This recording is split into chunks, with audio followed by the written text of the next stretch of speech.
வாழ்க்கையே தடுமாற வச்சிரும்.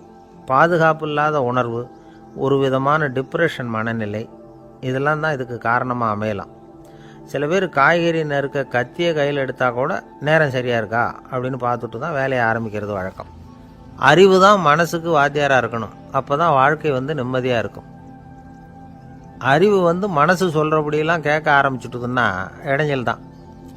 ஒருத்தருக்கு 7ஆம் நம்பர் தான் ராசியான நம்பரான். 7ஆம் தேதி தான் எந்த காரியத்தையும் ஆரம்பிப்பாராம். 7 எழுத்து வர்றது மாதிரி பேரை மாற்றி வச்சுக்கிட்டார். 7 மணிக்கு தான் தினமும் எழுந்திருப்பார். 7ஆம் நம்பர் வீட்டில் தான் குடியிருக்கார்.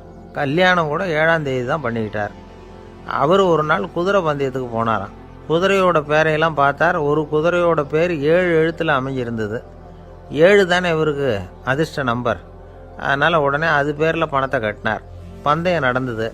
என்ன சார் ஆச்சுன்னு கேட்டாங்க. நான் பணம் கட்டின அந்த என்னோட குதிரை 7ஆவதாக சேர்ந்தது சார் அப்படின்னாராம் சோகமாக. தென்கட்சி கோ சாமிநாதன் ஐயா அவர்களின் இன்று ஒரு தகவல் நகைச்சுவை கதைகளை கேட்டு ரசித்தமைக்கு நன்றி.